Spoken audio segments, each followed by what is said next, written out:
حضرت سیدنا عثمان غنی رضی اللہ تعالی عنہ آپ اولین صحابہ میں سے جنہوں نے ابتدا میں ہی کلمہ پڑھ لیا تھا، اور ان کے کلمے پڑھنے کی شان حضرت صدیق اکبر رضی اللہ تعالی عنہ کو بھی حاصل ہے، کیونکہ حضرت سیدنا صدیق اکبر رضی اللہ تعالی عنہ کی دعوت پر انہوں نے کلمہ پڑھا تھا۔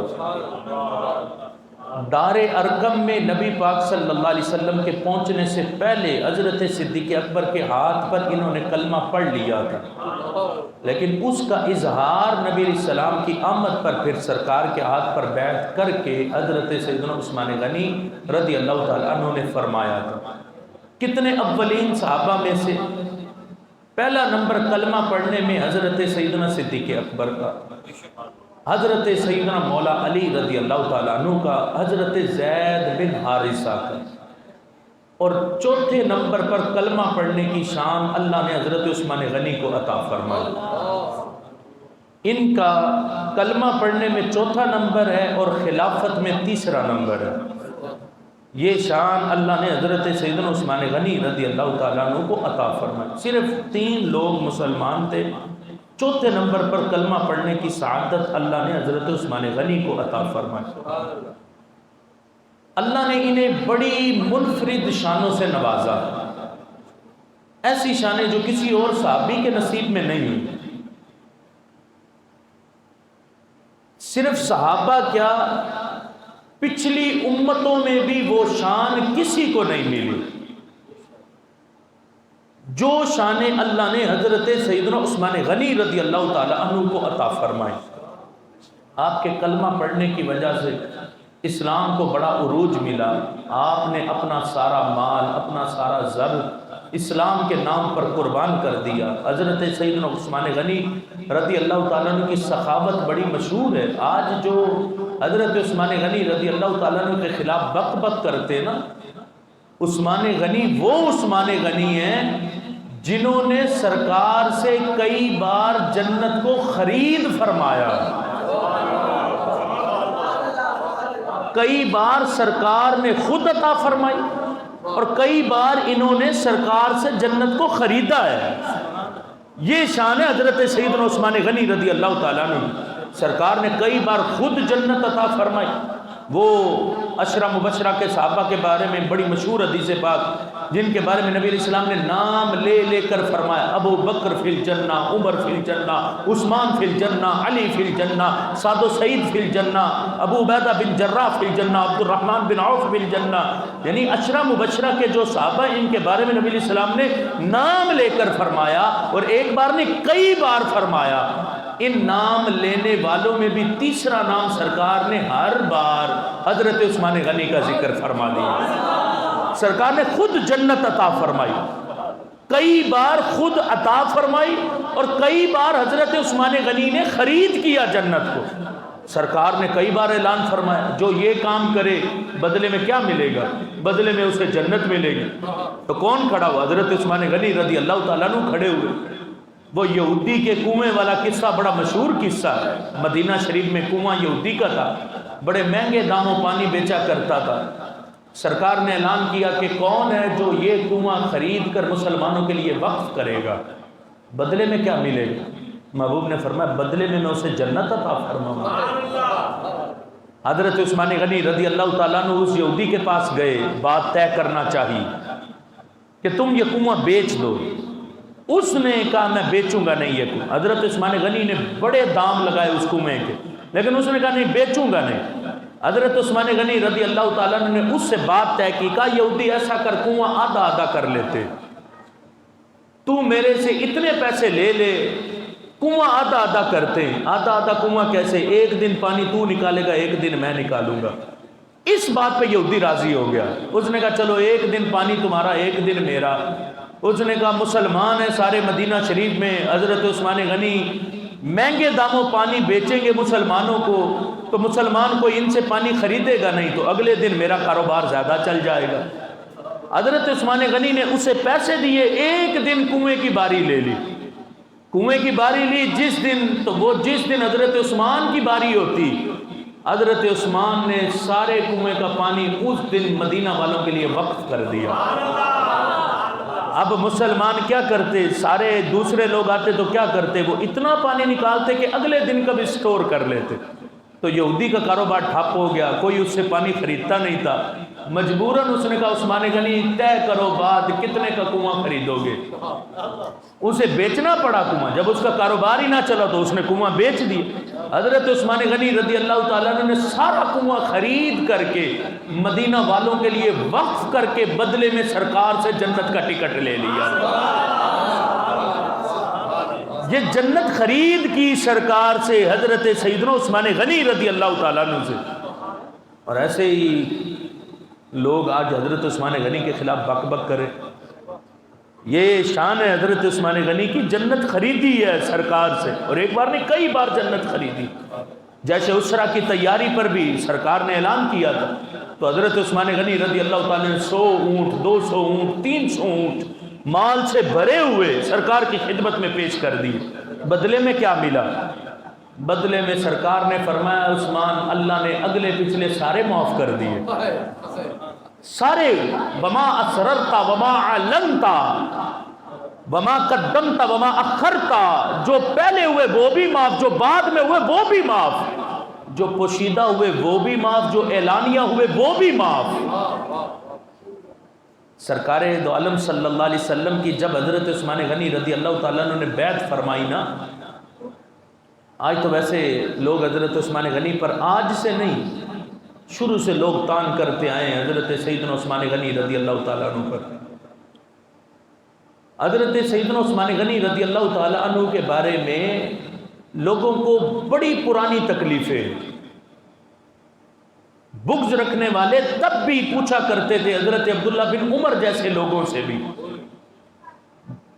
کہ حضرت عثمان غنی کے بارے میں پوچھا کرتے۔ انداز کیا ہوتا تھا، ہم آپ سے عثمان غنی کے بارے میں پوچھنے آئے ہیں، پہلا سوال ہمارا یہ ہے کہ یہ بتاؤ کیا حضرت عثمان غنی بدر میں حاضر ہوئے تھے؟ تو آپ نے فرمایا نہیں حاضر ہوئے۔ پوچھا کیا احد میں حاضر ہوئے تھے؟ آپ نے کہا نہیں حاضر ہوئے۔ کہا کیا بیعت رضوان میں تھے؟ آپ نے کہا نہیں۔ کہا اللہ اکبر، عثمان تو کہیں بھی حاضر نہیں۔ آپ نے فرمایا نعرہ تکبیر تو لگانا لیکن جگہ ٹھیک نہیں نعرہ تکبیر لگانے کی، عثمان کے بغض کی باتیں کر کے اور نعرہ تکبیر لگاؤ۔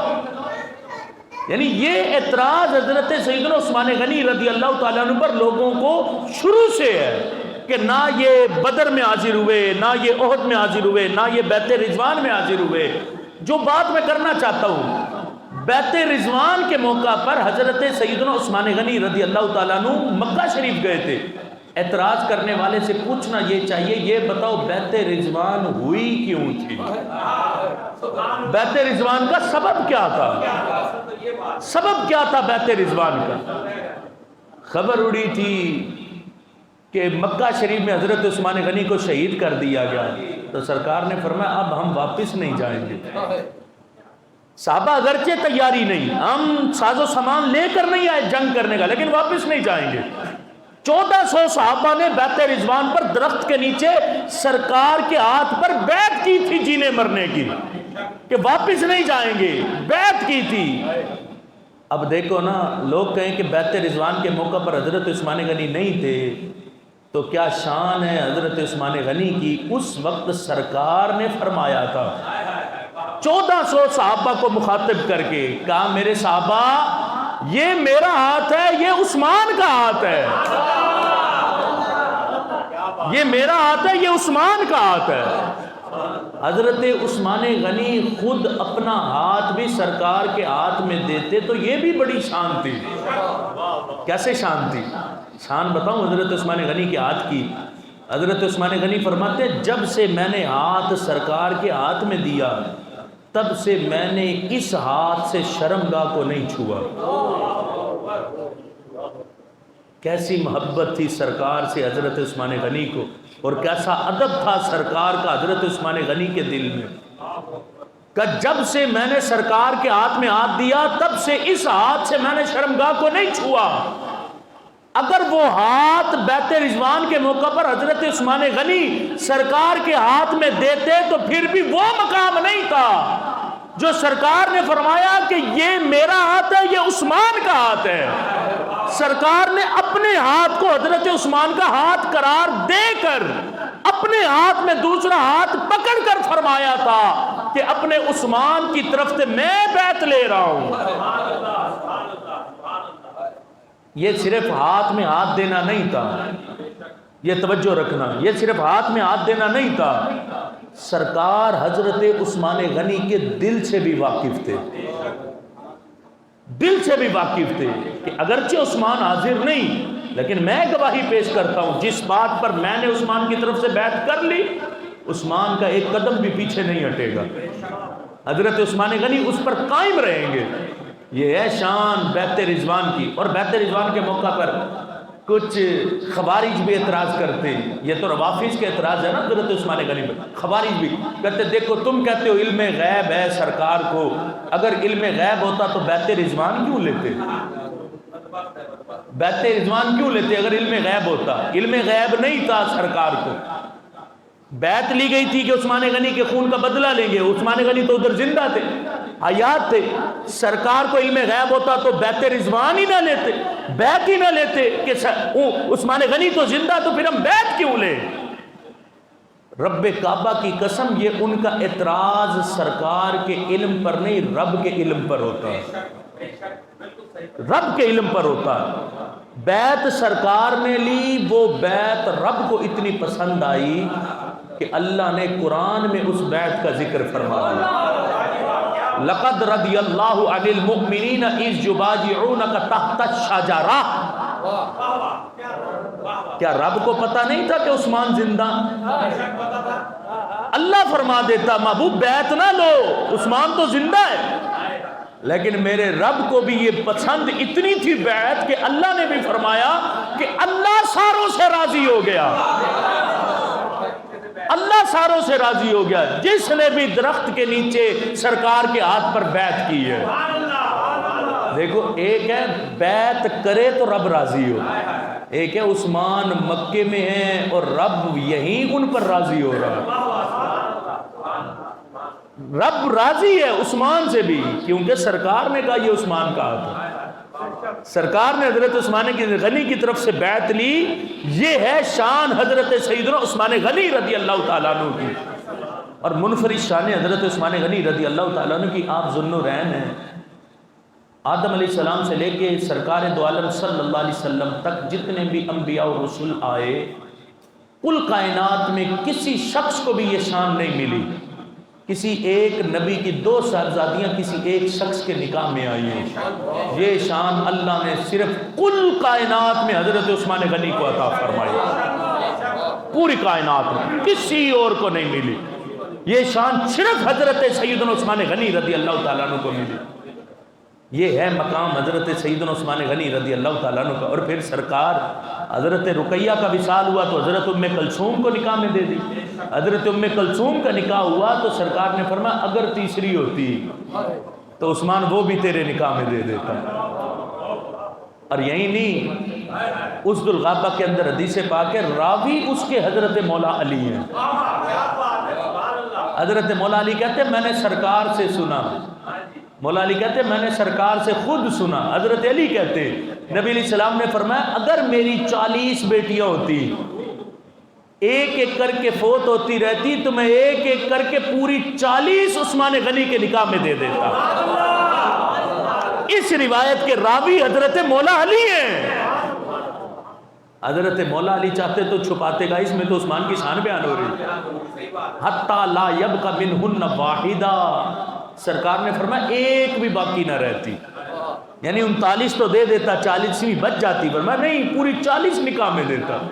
ایک روایت میں ہے میری 100 بیٹیاں ہوتی تو میں پوری 100 کی 100 عثمان غنی کے نکاح میں دے دیتا، یعنی ایک ایک دنیا سے جاتی رہتی تو ایک ایک کر کے میں عثمان غنی کے نکاح میں دیتا رہتا۔ کیسی منفرد شانیں اللہ نے حضرت سیدنا عثمان غنی رضی اللہ تعالی عنہ کو عطا فرمائی۔ اور پھر احد کے موقع پر جو لوگ کہتے ہیں کہ حضرت عثمان غنی حاضر نہیں تھے، احد والوں پر بڑی لوگ بک بک کرتے، کیا جانے تو بدبخت کہ احد میں آج بھی کیا بڑھتا ہے۔ احد کے میدان میں ایک بار جاؤ تو صحیح، پتہ چلے کہ ادھر کتنے خزانے بٹ رہے ہیں، کتنی رحمتیں بٹ رہی، کتنا کچھ احد کے میدان میں آج بھی بٹ رہا ہے، آج بھی بٹ رہا ہے۔ اور پھر جو صحابہ نے وہ جگہ چھوڑی تھی، اور حضرت عثمان غنی تو ویسے وہاں پر حاضر نہیں تھے، لیکن اللہ نے قرآن میں فرمایا وَلَقَدْ عَفَا اللَّهُ عَنْهُمْ، اللہ نے ان ساروں کو معاف کر دیا۔ تو جنہیں اللہ معاف کرے تو آج 15 صدیوں کے بعد کون ہوتا ہے کسی صحابی کے بارے میں بک بک کرنے والا؟ کسی کو اجازت نہیں کسی صحابی کے بارے میں اپنی زبان کھولے۔ ان کا ذکر جب بھی کرنا تو خیر سے کرنا، صحابہ کا ذکر جب بھی کرو تو خیر سے کرو۔ اور صحابہ میں سے بھی پھر حضرت عثمان غنی کی ذات ہو۔ حضرت مجدد الفسانی رحمۃ اللہ علیہ نے مکتوبات شریف میں لکھا، آپ فرماتے کہ جو بندہ حضرت سیدنا عثمان غنی رضی اللہ تعالی عنہ پر طعن کرتا ہے، کہا وہ صرف حضرت عثمان پر طعن نہیں کرتا، وہ قرآن پر بھی طعن کرتا ہے، کیونکہ حضرت عثمان غنی جامع قرآن ہے۔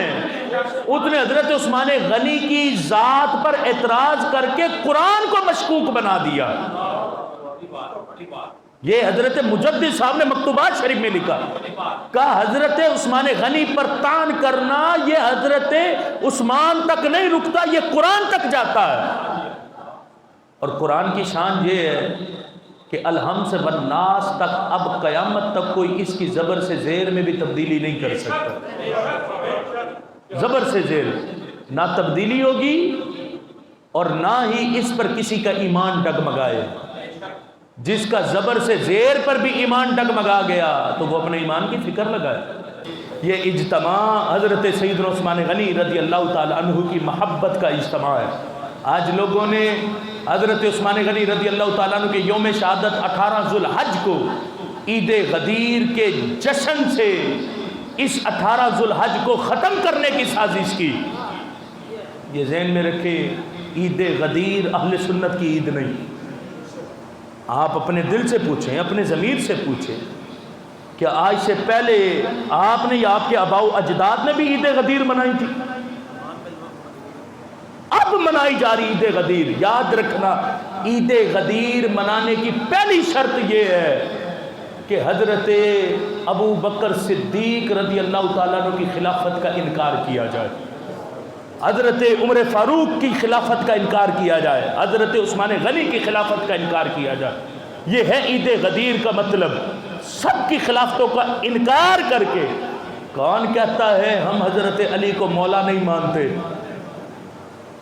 تم نہیں مانتے، حقیقت میں حضرت علی کو مولا ہم ہی مانتے ہیں۔ اور مولا بھی کیسے مانتے؟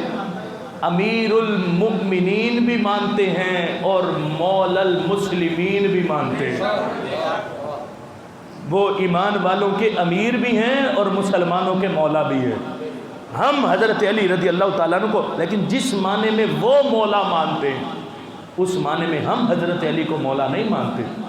وہ تو خلافت بلا فصل حضرت عثمان اور حضرت مولا علی رضی اللہ تعالیٰ عنہ کے لیے ثابت کرنے کے لیے عید غدیر کا حج ڈھونگ رچا کر اور کئی چھچورے قسم کے لفنگے قسم کے نعت خواں اور عجیب قسم کے خطیب، میں نے پچھلے سال 10 ذوالحج کو دیکھا منہ پہ ڈسکو ڈالی تھی اور پھر رہے تھے۔ میں نے کہا بدبختو بھول گئے 40 دن کی حضرت عثمان غنی کی پیاس کو، بھول گئے 40 دن حضرت عثمان غنی کی بھوک کو۔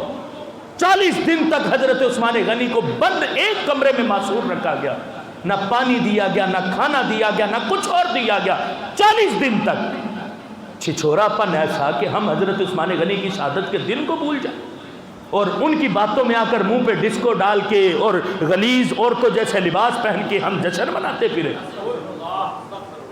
حق تھا کہ اس دن تو ہم حضرت عثمان غنی کی شہادت کا دن مناتے، دنیا کو بتاتے کہ مظلوم مدینہ کا کردار کیا ہے۔ مظلوم مدینہ ہے حضرت سیدنا عثمان غنی رضی اللہ تعالیٰ عنہ، جنہوں نے 40 دن تک اپنی ذات پر سارا کچھ برداشت کیا۔ حضرت مغیرہ بن شعبہ نے مشورہ بھی دیا تھا، 3 مشورے دیے تھے مغیرہ بن شعبہ رضی اللہ تعالیٰ عنہ کا عثمان غنی۔ پہلا مشورہ یہ ہے کہ آپ پیچھے سے نکلیں، بلوائی آگے کھڑے، پیچھے سے نکلیں اور شام چلے جائیں۔ وہاں حضرت امیر معاویہ رضی اللہ تعالیٰ عنہ کی سلطنت بڑی مضبوط ہے، وہ آپ کی حفاظت کریں گی۔ آپ نے کہا یہ مشورہ قبول نہیں، دوسرا مشورہ دو۔ حضرت مغیرہ بن شعبہ نے کہا دوسرا مشورہ یہ ہے کہ آپ مدینہ چھوڑ کے مکہ میں چلے جائیں۔ حالانکہ مکہ بھی بڑا برکت والا ہے، لیکن مدینہ مدینہ۔ عثمان غنی نے کہا میں مدینہ نہیں چھوڑوں گا، میں یہی مدینہ شریف میں رہوں گا۔ تیسرا مشورہ دیا حضرت مغیرہ بن شعبہ نے، کہا آپ امیر المؤمنین ہیں، آپ حکم دیں، ہم جنگ کریں گے ان بلوائیوں سے، یہی ان کا خاتمہ کریں گے۔ تو کیا کہا تھا حضرت عثمان غنی نے؟ کہا میرے سرکار کی گلیاں ہوں اور میں اپنی ذات کو بچوانے کے لیے وہاں خون کی ندیاں بہا ڈالوں؟ کہا عثمان کو یہ قبول نہیں۔ حضرت عثمان غنی نے کوئی بات حضرت مغیرہ بن شعبہ کی قبول نہیں کی۔ کہا میں جام شہادت تو نوش کر لوں گا لیکن سرکار کی گلیوں میں خون نہیں بہنے دوں گا۔ حضرت عثمان غنی نے جام شہادت نوش کیا، اور پھر نوش بھی کیسے کیا؟ آخری دن تھا، حضرت عثمان غنی خود فرماتے ہیں یہ روشن دان جو ہے کمرے کا، صبح سرکار یہاں سے تشریف لائے تھے، سرکار خود تشریف لائے تھے، اور سرکار نے آ کر کہا تھا اے عثمان پریشان نہیں ہونا، آج رات کے روزے کی افطار ہم اکٹھے کریں گے۔ اب دیکھو نا، تصور کرو جس کو آ کر سرکار خبر دیں کہ شام کی افطار اکٹھی ہوگی، تو جان دینے کا کتنا لطف آئے گا، جان دینے کا کتنا لطف آئے گا کہ بنا جانا ہے، جان نکلنی ہے اور سرکار کے بارگاہ میں حاضر ہو جانا۔ سرکار نے پانی بھی دیا حضرت عثمان غنی کو۔ حضرت عثمان غنی کہتے ہیں میں نے وہ پانی پیا، میں اب بھی اس کی ٹھنڈک اپنے سینے میں محسوس کر رہا ہوں۔ اور سرکار نے یہ بھی خبر دی عثمان آج رات کے روزے کی افطار اکٹھی کریں گے۔ تو آخر افطار سے پہلے حضرت سیدنا عثمان غنی رضی اللہ تعالیٰ عنہ کی شہادت ہو گئی۔ جس درد سے شہادت ہوئی، جو درد بری بات حضرت عثمان غنی کی شہادت کی لکھی، فَسَيَكْفِيكَهُمُ اللَّهُ، قرآن کے اس مقام پر حضرت عثمان غنی پہنچے تھے کہ آپ پر ایسا حملہ ہوا، خون آپ کے بدن سے نکل کر آپ کے خون کے قطرے قرآن پر گرے، اور فَسَيَكْفِيكَهُمُ اللَّهُ، اس مقام پر خون کے قطرے حضرت عثمان غنی کے گرے، اور اللہ نے آپ کو جام شہادت عطا فرما دیا۔ بھول گئے؟ ابھی دیکھو نا، محرم شروع ہونے والا ہے، سبیلیں لگیں گی ہر طرف، کہیں پانی کی کہیں دودھ کی۔ حق تھا 18 ذوالحج کو حضرت عثمان غنی کی بھی سبیل ہونی چاہیے تھی، حق تھا، ہر جگہ پر، ہر گھر میں ہوتی، ہر گلی میں ہوتی، ہر کوچے میں ہوتی، حضرت عثمان غنی کے نام کی سبیل ہوتی۔ پھر جو 18 ذوالحج کو بھی عثمان غنی کے سبیل کی پانی بھی پیتا، اور 10 محرم کو امام حسین کی سبیل کا پانی بھی پیتا، تو مہر لگ جاتی یہ پکا سنی ہے، یہ پکا سنی ہے۔ چلو 18 ذوالحج تو گزر گئی، ایک اور مشورہ دے کر گفتگو ختم کرتا ہوں۔ یکم محرم ابھی باقی، یکم محرم حضرت سیدنا عمر فاروق رضی اللہ تعالیٰ عنہ کو یوم شہادت ہے، یکم محرم کو سبیل لگا دو، لیکن بینر لگا کے کہ یہ سبیل خلیفہ دوم حضرت سیدنا عمر فاروق رضی اللہ تعالیٰ عنہ کی۔ پھر چہرے بھی دیکھنا کون کون اس سبیل سے بھی پانی پیتا ہے، پھر 10 محرم کو بھی دیکھنا کون کون اس سبیل سے بھی پانی پیتا ہے۔ جو دونوں سبیلوں سے پیے تو مہر لگ جائے گی کہ یہ پکا سنی، جو اس سبیل کے قریب سے گزر جائے اور 10 محرم والی سے پیے تو سمجھ جانا ایمان ڈگمگایا ہوا ہے، ایمان کامل نہیں۔ یہ ہے پرکھنے کا طریقہ۔ یکم محرم بھی آنے والا، تو سبیل لگے تو پتہ چلے کہ کون ہے عمر والا، کون ہے حسین والا۔ اللہ کے فضل سے ہم عمر والے بھی ہیں، ہم حسین والے بھی ہیں، اور حضرت عثمان غنی رضی اللہ تعالیٰ عنہ سے محبت وہی کرے گا جو حضرت امام حسن حسین سے بھی محبت کرے گا۔ کیوں؟ جن کی حفاظت حضرت امام حسن حسین نے کی ہے، دروازے پر حفاظت حضرت امام حسن حسین کر رہے تھے، خود حضرت علی نے بھیجا تھا جاؤ جا کر اپنے چچا حضرت عثمان غنی کی حفاظت کرو۔ تو کیا شان ہے اس عثمان غنی کی۔ آج لوگ حضرت امام حسن حسین سے تو پیار کریں، تو جن کے دروازے کی حفاظت حضرت امام حسن حسین کر رہے ہیں اس عثمان سے پیار نہ کریں۔ تو یہ حق ادا نہیں ہوتا۔ اللہ کے فضل سے ہم عثمان والے بھی ہیں، حسن حسین والے بھی ہیں، ہم عمر فاروق والے بھی ہیں اور امام حسن اور حسین والے بھی ہیں۔ اس لیے ان شانوں کو سمجھو کہ مقام کیا ہے حضرت سیدنا عثمان غنی رضی اللہ تعالیٰ عنہ کا۔ سرکار نے فرمایا کہ قیامت کے دن میرا عثمان قیامت کے دن 70,000 لوگوں کی شفاعت کرے گا، اور 70,000 بھی وہ لوگ جن پر جہنم واجب ہو چکا ہے۔ حضرت عثمان کی شفاعت سے وہ 70,000 لوگ جن پر جہنم واجب ہے وہ جنت میں جائیں گے۔ میں کہتا ہوں کاش ان 70,000 میں ہمارا بھی نام شامل ہو جائے، اس سے بڑی سعادت کیا چاہیے؟ 70,000 میں ہمارا، یہ تو سرکار کے غلام عثمان کا مقام ہے کہ 70,000 کی بخشش کروائیں گے، تو حضرت عثمان غنی کے آقا کا مقام کیا ہوگا؟ تو قیامت کے دن وہ کتنوں کی بخشش کروائیں گے؟